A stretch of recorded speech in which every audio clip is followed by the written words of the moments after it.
მოგესალმებით. Როგორც რამდენიმე დღის წინ დავაანონსეთ, YouTube გვერდზე შედეგს მიღმა, ვიწყებთ სპორტულ ანალიტიკურ პოდკასტს შედეგს მიღმა. ჩვენი თხოვნა იქნება, რომ გამოგვიწეროთ Facebook-ზე, YouTube-ზე და TikTok-ზე, გამოვყვეთ და პირობას გაძლევთ, რომ ძალიან ბევრ საინტერესო, საფეხბურთო, სპორტულ თემებზე და საკითხებზე ვისაუბრებთ. თქვენთან ერთად ვიქნებით მე, გიორგი დარჯანია, ირაკლი სარალიძე, რეზი ქოიაო. პირველი პოდკასტის თემად გამომდინარე იქიდან, რომ ძალიან მნიშვნელოვანი რამ მოხდა რამდენიმე დღის წინ, ბუნებრივია გვაქვს ხვიჩა კვარაცხელიას დებიუტი PSG-ში.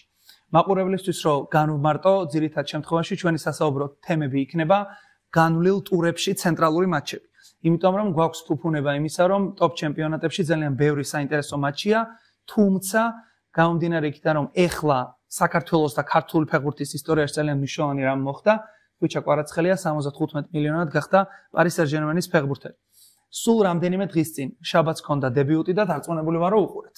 არა, Sky ფილმი იყო და იმ ფილმს ჩაუჭი.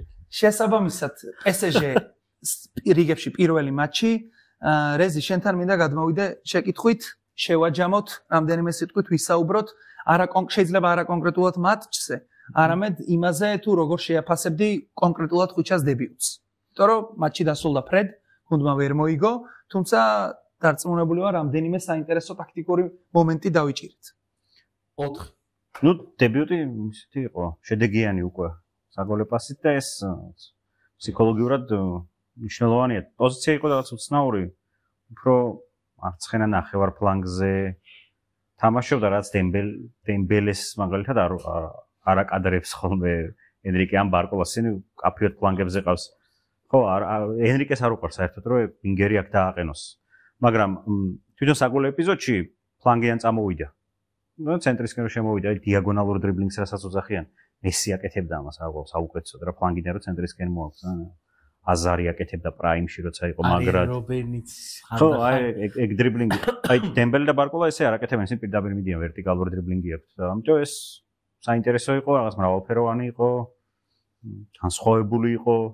ესე შეტევებისგან, ნუ სხვა მხრივ ისეთი შემადგენლობა ყავდა PSG-ს, რომ ეგრე სხვა თამაშებს აღარ ითამაშებენ, იმიტომ რომ კვარა, დემბელე, დუე, ლიკანინი, რამუშია, ბარკოლამ რაღა დააშავა. ყველა შემტევი იყო და ნუ რაღაც ექსპერიმენტული შემადგენლობაც იყო, კვარას პოზიციას ალბათ უფრო ექსპერიმენტული. ამიტომ რაღაც შორს მევალ დასკვნებს ვერ გავაკეთებთ, მაგრამ ნუ დებიუტი შედგა და საინტერესო იყო. ალბათ აუცილებლად სათქმელი არის ის, რომ თუ აქამდე ვერ ვხედავდით PSG-ს ძირითად შემადგენლობაში კონსალო რამოსს, ეხლა ძირითადში იყო, იქ პრესაში იწერებოდა, რომ შეიძლება ცრუცხრიანად გვეხილა ხვიჩა პირველივე მატჩში, თუმცა ესე არ მოხდა და ხვიჩა ვიხილეთ იმავე პოზიციაზე მარცხენა ვინგერად, რაშიც სადაც პრინციპში თამაშობდა ნაპოლიში და ირაკლი მათ ახსენა და დარწმუნებული ვარ, რომ კიდე იტყვის, ხუთი შემტევი სტილის ფეხბურთელი, ხო? საყრდენზე იყო ფაბიან რუისი და წინ ფაქტობრივად მთელი შესატევი შემტევი შემადგენლობა, ხო? შეიძლება ეს იყო ერთგვარი მომზადება ჩემპიონთა ლიგის მატჩისთვის, გასაგებია ხვიჩა არ იქნება, თუმცა იქნება ბარკოლა, მაგრამ ფაქტობრივად აუცილებლად მოსაგები მატჩი აქვს შტუტგარტთან. მე პირადად ამ თამაშში დავინახე ორი რაღაც. პირველი იყო ის, რომ დიდად თავი არ გაუგიჟებია ლუის ენრიკე სამი ქულისთვის. მეორე ის, რომ აბა მოდი ვნახოთ კვარაცხელია სად არის კარგი. დაიწყო ჯერ ფლანგზე, მერე ცრუცხრი, მერე 10-იან პლეიმეიკერად, მერე ცრუცხრიანზე აწია, მერე მარჯვნივ გადაწია, კიდე კაი ბოლოს საყრდენად არ დააყენა. მოდი აბა 6-იანობაც თუ გამოუვო, მაგრამ ნუ ნახა ყველაფერი, ნუ რეალურად ვარჯიშის დრო არ ქონია. ვარჯიშის დრო კი ქონდა, მაგრამ ეხლა მთლად ტაქტიკური ისინი რაღაც ვარჯიშები რო გაევლო მაგის დრო არ იყო, უფრო თამაში ვენახა, თან ძალიან ბევრი შემტევით იყო და ყველაზე მეტად რაც მომეწონა, კვარაც გუშინ დლამდე, კი არა და გუშინ წინ დლამდე სამშაბათს გადის, გუშინ წინ იყო. გუშინ წინ ნამდე თუ როგორ ითქმის, არ ვიცი, გუშინ წინ დლამდე რაც არის ხო მიხვდით. კვარაცხელიას ტრანსფერი ესეთი კარგი PSG-ში თუ იყო, მე პირადად ვერ ხედავდი. ანუ რაღაც და ძალიან ბევრი რაც წავიკითხე სტატიები, არსად აი ეგ არ ეწერა, რომ უამრავი ვარიაცია მიიღო PSG-მ, როგორ შეუტევს ბილდაპში როგორი იქნება, ეს რა ქვია, შეტევაში როგორ იქნება, ვინცად გადანაწილდება, ვინ რა ზონას აითვისებს, აი გუშინ წინ გამოჩნდა, რომ აი ეს მეტოქის მწვრთნელისთვის მაგარი თავის სატკივარი გაჩნდა უცებ არაფრიდან. ვინ შეავსებს ფლანგს, უკვე მენდეშიც მიდის წინ, მენდეშ ჰაკიმი მისცემს სიგანეს შეტევას თუ ყვარა დემბელე თუ ისინი შეცვლიდებიან თუ რვიანები შეცვლიდებიან, აი ძალიან ცუდი დასაცველი იქნება წრიანი კიდე. ხო, წრიანი და ეს გონსალო რამოსი, რომელსაც ცრუმოაშორე და ცხრიანობაც, რავი, მე ძალიან მომწონდა ცხრიანად. ხო, ფაქტია, რომ გონსალო რამოსი იქ ბენფიკაში ძალიან კარგი იყო, მერე პორტუგალიის ნაკრებში ძალიან კარგი იყო და ხვიჩას ტრანსფერით ლუის ენრიკეს ფაქტობრივად გაუჩნდა სერიოზული თავისტკივილი, პლუს PSG-ს გაუჩნდა სერიოზული კონკურენტი, PSG-ს ფორვარდებს გულისხმობ. შესაბამისად, ბუნებრივია, რომ ეს თამაში, მე ესეთი შტაბეჭდილება დამჭა ყოველ შემთხვევაში, ეს თამაში ლუის ენრიკემ მიუძღვნა ხვიჩას დებიუტს, საკუთარი თვალით ნახა თუ რამხელა და რამდენი ვარიანტი შეიძლება გააჩინოს ხვიჩა კვარაცხელია ამ გუნდში. თან საუბრობთ საფრანგეთის ჩემპიონატზე, ხო? ფაქტობრივად ჩემპიონია PSG, აქვს ლუის ენრიკეს იმის ფუფუნება და შესაძლებლობა, რომ საფრანგეთის ჩემპიონატის მატჩები გამოიყენოს თავარი მიზნისთვის, ხო, ჩემპიონთა ლიგისთვის და ძალიან დიდი იმედი გვაქვს, რომ შტუტგარტთან დარჩენილ შეხვედრას PSG მოიგებს და გააგრძელებს სვლას ჩემპიონთა ლიგაზე 24 გუნდში. არის იქ რაღაც ვარიაციები, რომ ვერ მოხდეს, თუმცა უდიდესი ალბათობით უნდა მოხდეს ფრის შემთხვევაშიც. ფრის შემთხვევაში ხდება. სანამ ჩაწერას დავიწყებდით, იქამდე ვითვლიდით ზუსტად ვარიანტებს და ნახეთ, რომ ფრის შემთხვევაშიც PSG შედის 24 გუნდში. ბუნებრივია ეს კარგია. წაგებითაც ხო შეიძლება გავიდეს. ცოტა უნდა გაუმართლოს, მაგრამ სხვებმა ვერ უნდა მოიგოს. სიტიმ ვერ უნდა მოუგოს პლუს. რაღაცა გოლოს ვისაუბროთ. ხო. სიტიმდაც მივალთ. ხო, ისე საინტერესო არის, რომ სავარაუდოდ ყველაზე უფრო ისე ჩანს, რომ ბარკოლა ყვარა იქნება კონკურენტები. ხო, თუ ეს სავარაუდოდ ცრუცხრიან დამზადებს. ენრიკე იმიტომ რომ ხშირად იქით თამაშებს, უფრო გაიხსნა ბოლო თამაშებში ცრუცხრიანის პოზიციაზე. ენრიკეს თვითონ უყვარს ცრუცხრიანი და ჭირდება, ამიტომ რამუშს რო არიყენებს და კოლომოანი რო გაუშვა და ასე შემდეგ, ხო? ამიტომ ეს ცრუცხრიანზე უკვე რამდენიმე ისა ოპცია, ხო? დუე კანინი, ასენსიო, აი კვარას თუ გამოცდიანი, ეგეც ესეთი იქნება. უბრალოდ რეზ იცი რა მინდა ვთქვა, ამ შემადგენლობაში, რომელიც ამ კონკრეტულ მატჩში ეყენა, ძირითად შემადგენლობაში იყო ვიტინია და ფაბიან რუისი და არ იყო ჟოო ნევეში. ხო, ჟოო ნევეში. და ჟოო ნევეში იდეაში ძირითადი შემადგენლობის წევრი, ამიტომ სავარაუდოდ ლი უნდა ჩაანაცვლოს ჟოო ნევეშმა და მაშინ ერთი ვარიანტი რჩება, დუე უნდა ავიდეს სრუ ფორვარდად. და მაშინ ბარკოლასა და ხვიჩას შორის უნდა იყოს ძალიან მაგარი კონკურენცია, ხო? იმიტომ რომ ახლა მარჯვნივ დემბელე ბარკოლა არასტაბილურია, ანუ და ხასიათის ფეხბურთელი. ახლა კარგ ფორმაშია, სეზონის სტარტზე კარგ ფორმაში იყო, ეს შუაში არ იყო კარგ ფორმაში. რამაც შეიძლება დააჩქარა ხვიჩას ტრანსფერი. და კიდე ერთი ამბავი რომ როგორი ჩქარი შეტევა ყავს. ხო, აი როგორი უკვე ისევ ბილდაპისკენ რო წავიდეთ, შეუძლია 2-3 ხუთის თამაში.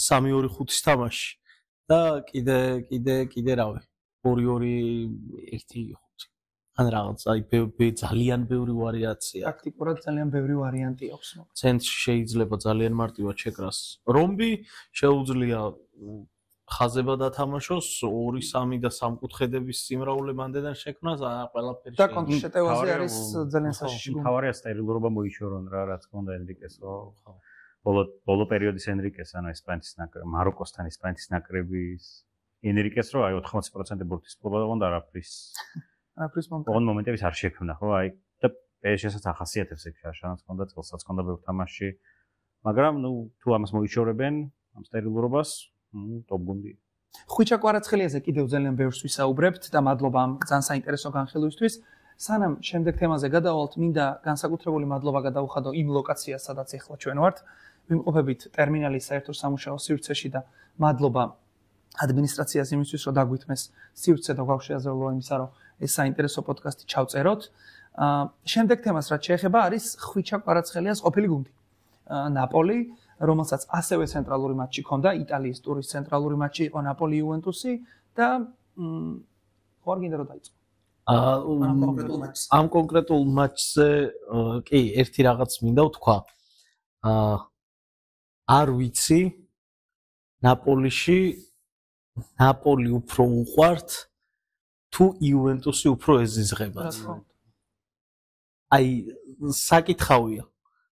ძალიან ბევრი წლის წინ ერთ ძალიან პატარა ისტორიას მოვყვები, ძალიან ბევრი წლის წინ ვიყავი ნაპოლიში, მაშინ ხვიჩა მე მგონი რუბინშიც არ იყო ჯერ გადასული იმდენი წელს წინანელა მოვსყვები და ერთმა ჩემმა იქაურმა მეგობარმა მითხრა რომ აი გინდაო კარგად გაგართო?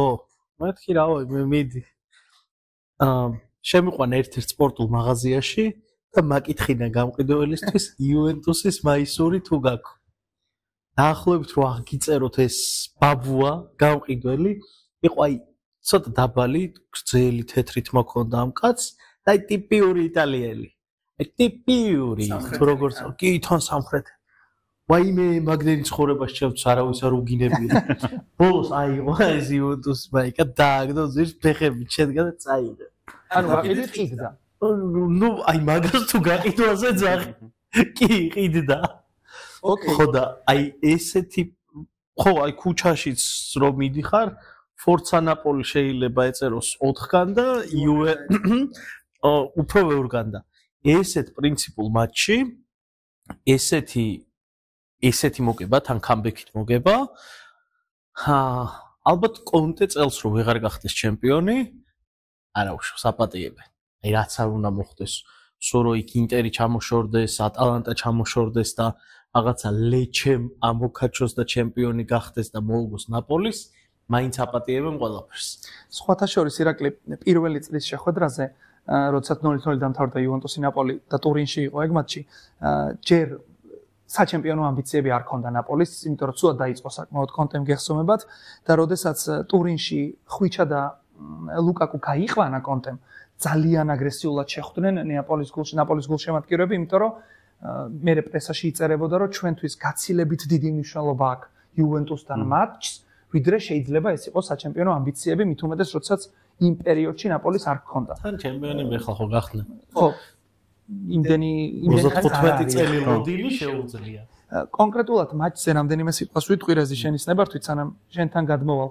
სიტყვით ნაპოლის აქვს ერთი უდიდესი პლუსი და ეს არის ანტონიო კონტე ჩემთვის პირადად მე ძალიან მიყვარს ზოგადად იტალიური ფეხბურთი და კონტეც ძალიან მომწონს როგორც მწვრთნელი კონტეს თავარი პლუსი არის ის რომ ადამიანმა დაკარგა ხვიჩა კვარაცხელია რამდენიმე დღის წინ თუმცა მისი გუნდი ძალიან სოლიდურად გამოიყურება იუვენტუსთან მატჩთან იმ იუვენტუსთან რომელთანაც აგებდა და სხვათა შორის პირველი მარცხი იყო იუვენტუსისთვის სერიაში და იმდენად გულის ტკივილი არ გამოიწვია ალბათ იუეს ფანებში იმიტომ რომ იმდენად მიეწყო ეს ფრეები რომ სადღაც ამბობდნენ რომ ჯობია მე მგონი რომ წავაგოთ გარდა რაღაც სხვა მოხდეს იტალიის ფედერაცია უკვე სწავლობდა ეს საბჭოთა კავშირის გამოცდილებას ჩაწყობილი თამაშები იყო და ფრეების ლიმიტი რო დააწესეს შესაბამისად ანტონიო კონტემ ძალიან მაგრად წაიკითხა განსაკუთრებით მეორე ტაიმი რეზი იტყვის დარწმუნებულია რომ პირველ ტაიმში იუვე ძალიან კარგი იყო სოლიდური იყო თავსაც იცავდა გოლიც გაიტანა სრულიად არაფრიდანვე თუ მკითხავ მაგრამ იქ კენანილდიზის მომენტი იყო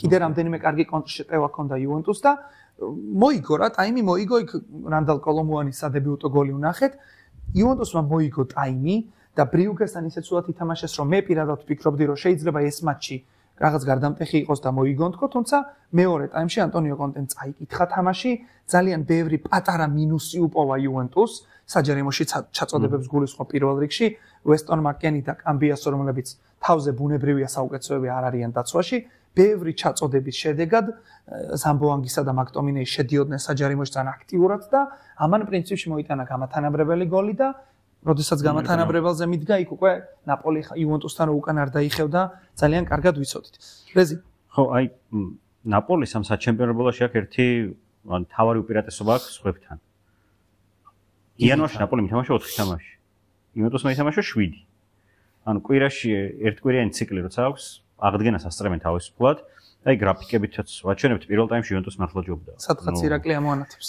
ხო ნუ XG ქონდა მე მგონი 4-ჯერ მეტი დარტყმები მომენტები მანიპულირებდნენ ცენტრალურ მცველებით ნაპოლის აილდიზის მომენტზე რომ რახმანი გადაიყვანეს მარჯვნივ გოლის მომენტში ჟუან ჟეზუსი გადმოიყვანეს მარცხნივ მოკლედ ყველა ბურთისფლობა პრესინგი ყველაფერი კარგად იყო დაიწყო მეორე ტაიმი და ყველაფერი შეიცვალა. პირველ 25 წუთში თან, ეს მეორე ტაიმის გრაფიკა, მაგრამ უფრო რადიკალურად რო ვაჩვენოთ, პირველ 25 წუთში 80% ქონდა ნაპოლის ბურთი. 8-0-ზე იყო დარტყმები, გოლები, და უკვე ფიზიკაში აშკარად დაეთყო, რომ უკვე მაკტომინე უკვე დუელებს იგებდა, უკვე კამბიაზო ვერ ეწეოდა, უკვე პოლიტანოსი, ლუკაკუ უკვე გატის ჩაგრავდა და მთელი ეს ფიზიკური უპირატესობა, თან ეს კონტეს ავტომატიზმებით, რომელიც აი გოლის ეპიზოდში ძალიან ჩანს, რომ ლუკაკუზე ყველა ლუკაკუზე არის დასტული. სამი ფეხბურთელია ლუკაკუზე და იქით თავისუფალი ჩება მაკტომინეი და ანგისა, რომელიც შერბენაში ძალიან სიმაგრები არიან. თან მხოლოდ ფეხით არიან მაკტომინეი და ზამბონგისა, თავითაც კარგები არიან და მეორე ტაიმში რაც ვნახეთ, ეგ იყო ჩვეულებრივი მასიმილიანო ალეგრის იუვენტუსი. ბევრს არ მოწონს ხა იუვენტუსი, წელსაც შედარებები არის, რომ აი ალეგრის არც მოსაწყენი იუვენტუსი და კეთ მოტა როგორც რაღაც თავარი ინოვატორი იტალიური ფეხბურთის, მაგრამ ისე მე მიყვარს ერთი სტატისტიკის თქმა, შარშანა მოტას სუპერ ინოვაციურმა გუნდმა და რაღაც აღმოჩენამ იმდენივე გოლი გაიტანა, რამდენიც იუვენტუსმა ყველაზე მოსაწყენმა გუნდმა და რომლის თამაშის შემდეგ ფეხბურთს ყურებას ანებებდა ხალხი თავს და ესეთი გუნდები, გასაგებია რომ დონეში სხვაობა იყო ფეხბურთელების, მაგრამ მოტას ფეხბურთი უფრო არის კონტროლის ფეხბურთი. ეს რაღაც ის სქემა რო არის ხო ვერტიკალურად რო იწერება 2-7-2. ხო. სადაც ორი კაცია ფლანგზე, ორი კაცი იმიტომ არის ფლანგზე, რომ ბურთი აკონტროლონ უკეთესად, ფლანგიდან აი ეს უსავით ამოძრაო ეს ბურთი. და უფრო მეტი კონტროლი და შემდეგ ცენტრში როტაციებით ხდება რაღაც გოლების გატანა, რაც ახლა ბოლონიაში აწყობილი იყო, იმიტომ რომ ზირგზე ჩამოდის, კალაფიორი ადის და რაღაც მთელი მოძრაობა იყო. იუვენტუსში ჯერ არ არის დაალაგებული. იუვენტუსი უფრო საინტერესო საყურებელია ალეგრის იუვენტუსთან შედარებით. ამ სეზონში ბუნებრივია. მაგრამ კონკრეტულად მეორე ტაიმზე ვთქვა. მაგრამ არის ახლა ისეთი თამაშები, როგორც იუვენტუსი ბრიუგე იყო, რომელიც ფილოსოფიურად თუ განიხილავ ახლა 22-მა კაცმა როგორ მოახერხა თამაში ერთხელ კარში დარტყმა, ფეხბურთს აღზრი, ჩვენ ესე ვიცოდით, რომ იყო რომ ბურთი ფეხით უნდა გადადარტყა კარში და ამის ტაქტიკური განხილვა ალბათ არ ღირს, ესეთი თამაშებიც გამოერევათ ხოლმე და ეს ფრეები და ასე შემდეგ, მაგრამ რაღაც თვითონ ტაქტიკური დინამიზმის თვალსაზრისით ეს ბევრად უფრო საინტერესოა, იმიტომ რომ რეალურად იუვენტუსი ამ ბურთის ფლობით თავს იცავს. ვიდრე ალეგრის დროს, როცა ყველა უკან მოდიოდა, გოლს გაიტანა და ყველა უკან მორბოდა და იქ შემდეგ უკვე ამით ცდილობდა, ამით მისდევდა ინტერს რაღაც გარკვეული პერიოდი და თამაში შეიცვალა. საჩემპიონო რბოლის რაღაც იმიტაცია იქნებოდა, იმიტომ რომ ძალიან დიდი სხვაობა იყო ინტერს და იუვენტუსის შორის. ბრიუგე იუვენტუსი იყო მატჩი, რომლის ჰაილაითები არ არსებობს. მართლა არ დევს. არ იყო მომენტი რა ფიზიკურად გოლის გატანის შესაძლებლობა გუნდებს არ ქონდათ რა, XG იყო ძალიან დაბალი. ოკეი. მესამე მატჩი, რომელსაც აუცილებლად უნდა შევეხოთ და სანამ შევეხებით, მინდა გთხოვოთ, რომ გამოიწეროთ გვერდი, YouTube-ი უპირველეს ყოვლისა. გარდა ამისა, გვერდები გვაქვს Facebook-ზე და TikTok-ზე და ძალიან კარგი იქნება თუ გამოიწერთ, იმიტომ რომ თქვენი მხარდაჭერა მით უმეტეს საწყის ეტაპზე ძალიან მნიშვნელოვანია, გაგვიზრდის мотиваციას, უფრო აქტიურად ვიმუშავებთ, უფრო მეტ ვიდეო შემოგთავაზებთ და ბუნებრივია უფრო დავიხვეწებით. მესამე მატჩი რაც შეეხება არის ინგლისის ჩემპიონატიდან, პრემიერ ლიგიდან, ეგეც ბუნებრივია იყო ცენტრალური მატჩი, იყო City, Manchester City, Chelsea. ირაკლის მინდა რომ ვთხოვო ამ მატჩზე საუბრის დაწყება, იმიტომ რომ სანამ ჩაწერას დავიწყებდით ამ მატჩზე სასაუბროდ შემოვიდა. ხო. აუ, ბოშკო გვარდიოლი არის არ ვიცი მაგ პოზიციას თუ მაგ როლს რა ქვია. აი ყველა მომენტში ვინგბეკათაც თამაშობს. ლატერალიც არის. inverted wingback ქართულად არ ვიცი როგორ არის. fullback. ხო, inside-ის პოზიციაზე შედის. build-up-ში ეხმარება. რაღაცა მამაციგულია რა. კრიზისი გვაქვს წავედით. რამდენი მომენტი შექმნა ეგ სტატისტიკის ნახვა დამოვიწყდა. მე იმას ვიზავთ. მონტაჟში ჩავსვათ. და აი ძალიან კარგი იყო და City როგორც იქნა მე მგონი რაღაცას დაიმსგავსა ცოტა ხმამაღალი ნათქვამია, მაგრამ მე მგონი მიხვდნენ იმას მაინც რომ მოდი ჰალანდი ყავს წინ, რომელიც ერთ-ერთზე დუელს კარგად იგებს და მოდი აბა გრძელი პასი გავუკეთოთ. ეგ უკვე აღარ უტყდებათ. გვარდიოლას აღარ უტყდებათ. ეგ PSG-სთანაც. ეგუნა ეკეთებინათ 7 ტურისტი. ძელი პასები უნდა ეკეთებინათ. ანუ თან 7 ტურისტი. მესამე გოლი გავიდა, როცა ედერსონმა მიცა ჰალანდს პასი. წინა ორი გაიტანეს დეძერბის ბრაიტონთან და ტომას ფრანკის ბრენდფორდთან. ანუ ეს გაიტანეს ჩელსისთან. ანუ სამი გუნდი თამაშობს პერსონალურ პრესინგს. პერსონალურ პრესინგისას რას აკეთებს City? ყველა გადმოყავს თავის ნახევარზე და იქ იტოვებენ მარტო ჰალანდს მცველთან ერთ-ერთზე. ნუ აქ მეკარი შეცდომაც იყო ახლა რაღაცა. ხო, რაღაც. ვერ დავამბობ, მაგრამ ეგ არაფერი, ანუ რამდენიმე ეგეთი მომენტი იყო, ძალიან აქტიურად უშვებდნენ ამ გრძელ პასებს. თან ამას ჰქონდა ერთი თავარი მიზეზი, პირველი 5 წუთი. როცა ხუსანოვის დებიუტი იყო და ნუ ეგრევე შეცდომები, გოლის ეპიზოდში მე გაყვითელდა პალმერს რომ მიცაბურთი და თვითონ მოუწია დაჯარიმება და ამიტომ City-ს ნახევარმცველები შეგნებულად ჩამოდიოდნენ ქვემოთ, რომ აი ხუსანოვს მარტივი პასი გაეგორებინა რაღაც ანუ თქოს რაღაც დამშვიდებულიყო რა. ფლანგებზე რო გაწია ცენტრალური მცველები და კოვაჩიჩი ჩამოდიოდა. კოვაჩიჩი და ნუ გიუნდოგანიც უკან იყო, ბერნარდო ჩამოდიოდა სულ. ანუ იდეაში ამას უნდა მოეშალა City-ს თამაში, იმიტომ რომ ეს ფეხბურთელები, ნუ ბერნარდო მაინც ნახევარ ფლანგებში უნდა იყოს და ზემოთ უნდა იყოს, მაგრამ ნუ საჭირო იყო იმ პერიოდში და თან ჩელსიმ რატომღაც, მე არ ვიცი რატომ პირველ ტაიმში საერთოდ არ იყო პრესინგზე. როცა ყავდა ტარგეტი ყავდა რა, ხუსანოვი, რომელიც უკვე აჭრილიც იყო, ბურთითაც არ არის ხუსანოვი. საუკეთესო მცველი სხვა სკილები აქვს, ხო? ანუ ერთ-ერთზეა ძლიერი სწრაფია და ასე შემდეგ. მაგრამ ნუ არ თქვა ჩელსიმ არ იყო პრესინგზე, გადაიწყო 5 მცველზე, მადუეკე ჩაყავდათ მეხუთე მცველად და მადუეკეს უკვე გვარდიოლმა თან გოლის ეპიზოდში ძალიან კარგად ჩანს. აი, თანაბრებელი ჯერ მადუეკე დაიბნა და თამაშგარის ხაზი ვერ დაიცვა. და მე არ გაეკიდა გვარდიოლს და გვარდიოლმაც არეალ კარში უკვე შეაგორა და ნუ მეორე ტაიმში უკვე ეს პერსონალური პრესინგი არესკას და აი უკვე პერსონალ პრესინგს უკვე ნუ იქ გოლი ჰალანდის ესეთ კლასიკური მაგალითია, მაგრამ ფოდენის გოლიც ეგეთი იყო რა, ანუ ჰალანდი ერთ-ერთზე დატოვეს და ნუ იმან მოუგო დუელი და თან ჩელსის მცველებმა ვინც იყო ჩალობა და ლივაი კოლვილი იყო აგებდნენ დუელებს რა, ანუ ერთ-ერთზე ვერ აჩერებდნენ ჰალანდს. როგორც იქით ჰოლანდიაც უდა გასაჭერება, იგივე არის ნაპოლიზე რაც თქვით.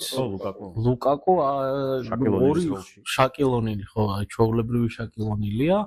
აქაც იგივე და რა საერთოდ რაღაც მომენტში მე მიჩნდება ისეთ შეგრძნება, რომ გვარდიოლას უთხრდება ის, რომ გრძელი პასი გავაკეთოთ, სწრაფად ავიტანოთ ბურთი, არა, მოკლე პასებით. რაღაცა აი იმხელა მონსტრი გიდგას წინ, რომელიც ნუ აი იგებს ორთაბრძოლას არა, გადაჯეკა პროსტა. აი რამდენი მცველი ყავს, გადაუვარა და თან დააბიჯა რაღაცა. ისე კიდე ერთი რაღაც რაც უთხრდება გვარდიოლას არის კლასიკური ფულბეკები, ხო? ანუ ფლანგებზე როდგანან და სულ ცრუ უნდა იყოს და შემოდიოდეს და იქ რაღაც საყრდენ ზონაში იხსნებოდა. ეხლა ისე იყო ნუნიაში და გვარდიოლი ხშირად ფლანგებზე იყავდა. თან 3-2-5 არ ქონდა სტრუქტურა, რაც მისი მოგონილია და რაღაც ეტალონურ სტრუქტურად ითვლება, იმიტომ რომ სამი კაცი პირველ ფაზაში დავად კვადრატი მოედნის ცენტრში. იყო 2-3-5. ანუ ვინგერები არ იყვნენ, ანუ დოკუ და საუნიო რაღაცა არ იყვნენ, ვინც სიგანეზე იყვნენ, ფლანგებზე იყვნენ ფლანგის მცველები. გვარდიოლი და ნუნიაში და ეს სამივე, ანუ კოვაჩიჩი, გუნდოგანი და ბერნარდო, რომელსაც შეიძლება მე ეს პასები ეკიდა რა, ან ერთ ფლანგზე, ან მეორე ფლანგზე, ან ზურგს უკან და ასე შემდეგ, ანუ ეს ჩელსის კარგად მოერგო. ანუ ეს უბრალოდ შეკითხვა რა არის? ეს თავიდანვე ესე იყო ჩაფიქრებული თუ რადგან ხუსანოვი აიჭრა, ამიტომ მოუწია თამაში ჩამოსვლა და რაღაც თამაშის დროს ადაპტირდა გუნდი, ანუ ეს რაღაც ძალიან დიდი ფეხბურთელები არიან, შეიძლება ძალიან მარტივად წაიკითხეს. სცენარი თამაშის და გაიწყეს ამაზე. ეს იყო რეალურად მატჩი ჩემი გადმოსახედიდან City Chelsea-ს გულისხმობ, რომელშიც ძალიან კარგად გამოჩნდა რა შეიძლება შეცვალოს მწვრთნელმა რა. ბუნებრივია გვარდიოლა ძალიან ბევრ რაღაცას ცulis უბრალოდ ამ ცვლილებაში გულისხმობ იმ გრძელ პასებს რა. ფაქტობრივად ყველაზე მეტად ჩემი ყურადღება მიიქცია აი ამ გრძელმა გადაკიდებებმა და მარესკასგან გამიკვირდა რომ ხშირ შემთხვევაში რისკავდა რომ ჰალანდთან ტოვებდა ერთ მცველს. არ ვიცი ვინ შეიძლება იყოს ის ერთი მცველი, ვისაც ასე თამამად გაურისკავდა და უყენებ აჩები? თუ ვინ? აჩები. ვესლი ფოფანა ყავს ჩელსის ეგეთი, მაგრამ დამტრეულია დიდი ხანი. შესაბამისად ამან იმუშავა ძალიან მაგრად. ჰალანდზე ედერსონმა საგოლე პასი გააკეთა, სხვათა შორის ჰალანდის გოლამდე 1 წუთით ადრე ზუსტად იგივე მომენტი, ამასაც ამოვანათებთ მონტაჟში. შესაბამისად ეს იყო ფაქტობრივად გასაღები, რამაც იმუშავა. არ ვიცი ხა ეს გრძელვადიან პერიოდში იმუშავებს თუ არა, ჩელსის იდეალურად მოერგო. იქ მადუეკეს უკან ჩასვლა მთლიანად არია გუნდი და მე მგონი აი რაც რეზიმ თქვა პრესინგს არ თამაშობდა ჩელსი პირველ ტაიმში მე მგონი ამის თავარი მიზეზი იყო ის რომ სწრაფი გოლი გაიტანეს ხო და ჩელსი აკონტ შეტევებზე კარგი გუნდი უნდა იყოს როცა კოლ პალმერია მადუეკია იქ ჯექსონიც საკმაოდ სწრაფი ფეხბურთელია სანჩო შესაბამისად გისმენთ ხო ერთი ესეთი კითხვა მაქვს რამდენად გაუკაჩავს სიტი აი ამ რეალობით low block-თან თამაშს low block-თან მოუწევს ახლა თამაში ხო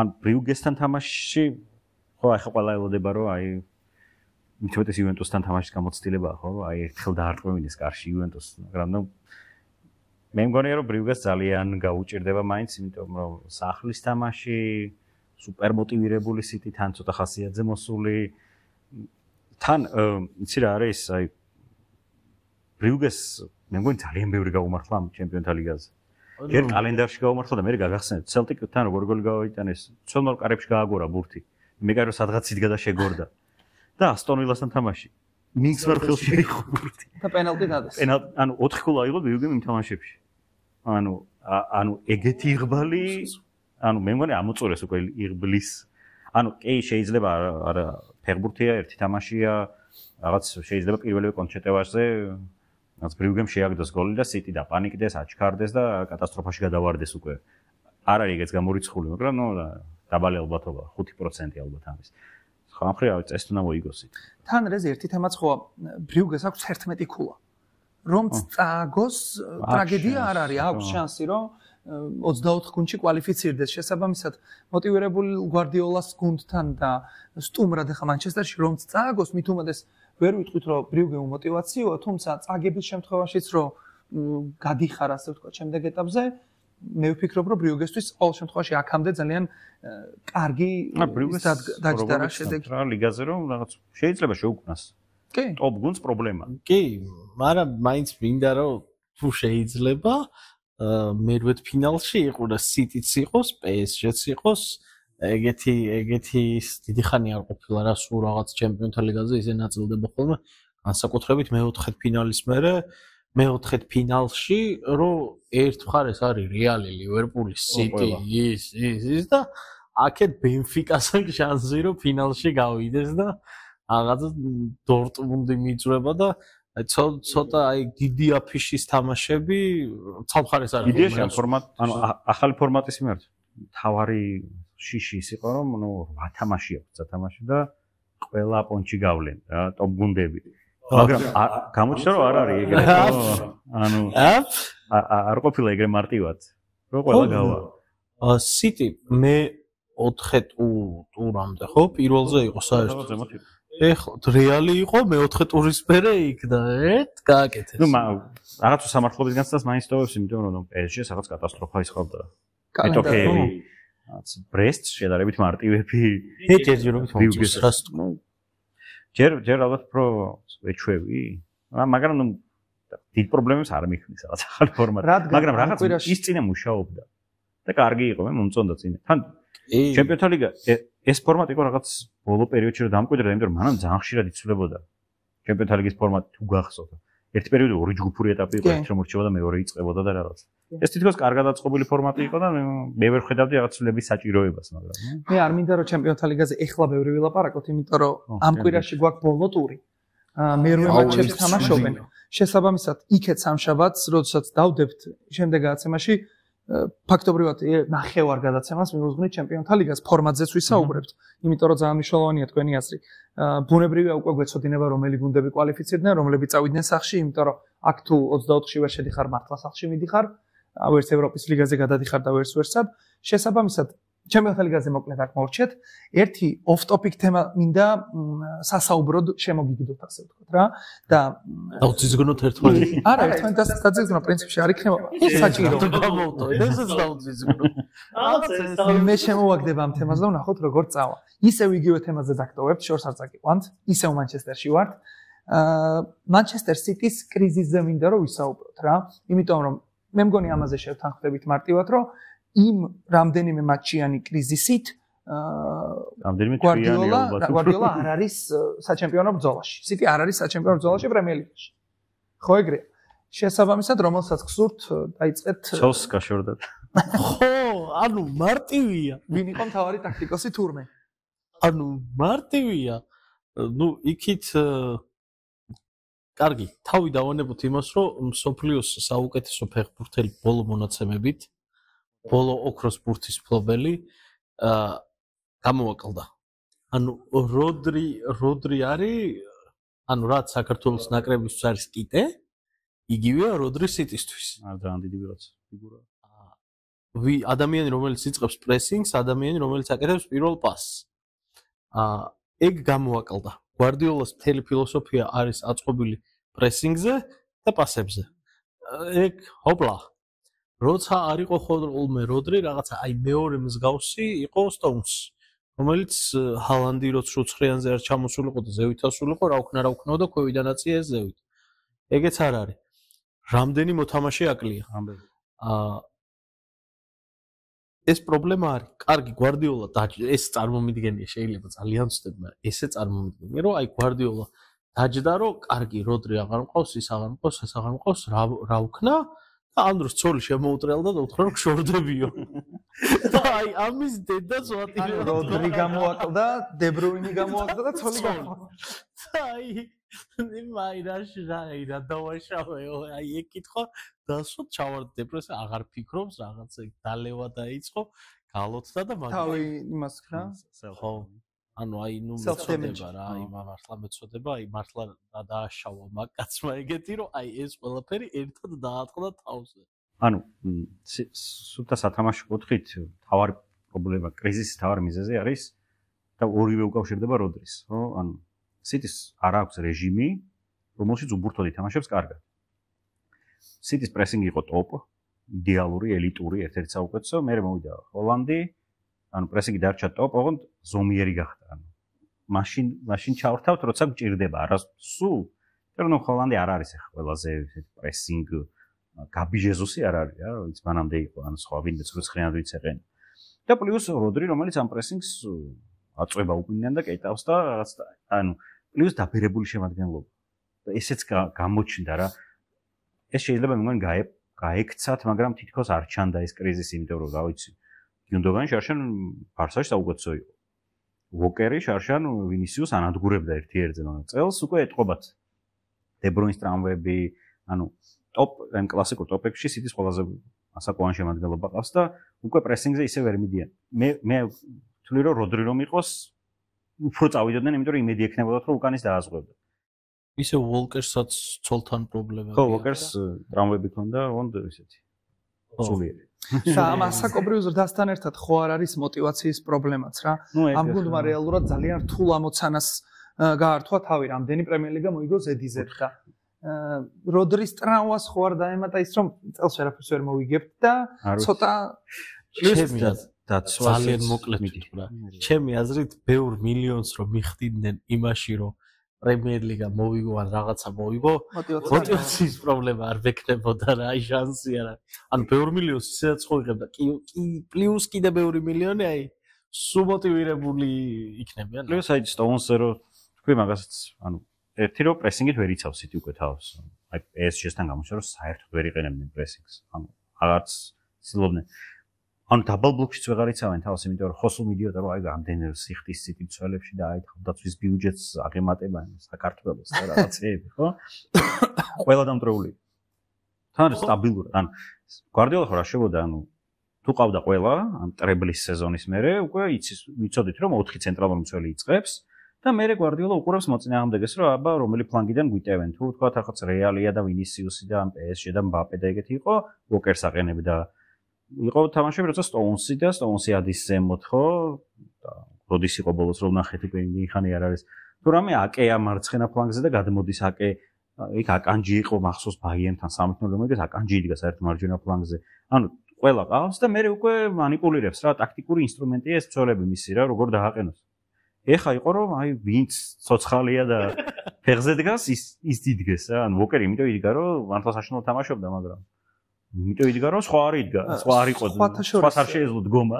სხვათა შორის სიტიმ ამ კრიზისის ფონზე ძალიან აქტიური სატრანსფერო ფანჯარა ჩაატარა უკვე 150 მილიონი დახარჯეს, მოიყვანეს პალმეირასიდან ვიტორ რეიში ცენტრალური მცველი, ხუსანოვი მოიყვანეს ასევე ცენტრალური მცველი და ომარ მარმუში მოიყვანეს, რომელიც სავარაუდოდ მოხულიან ალვარესო უნდა იყოს ალბათ ჩელსისთან გამოჩერა იყო მოკევინ დი ბრუინო როლში. შესაბამისად თან იწერება რომ ბოლო დღეებში კიდევ უფრო იაქტიურებს, იმიტომ რომ გვარდიოლა ცოტა ისეთ მდგომარეობაში ეხა ეძებს გამოსავალს და ფული რო პრობლემა არ არის. ესე financial takeover-ი აქვს. ეს ის ხო არ არის რაღაც არაბული გვერდში დგომა რომ აი გიჭირს და მოდი ვიგიყიდი ვისაც გინდა და ხელი დაადე. ყველას ვით შენ გინდა მოგიყვანთ ყველას და აი ხარი დაუჭირეს რა კაც რომ ამდენი რაღაც მოუტანა გუნდს და მოდი ჩვენც ახლა ხალხს გიყიდით რა.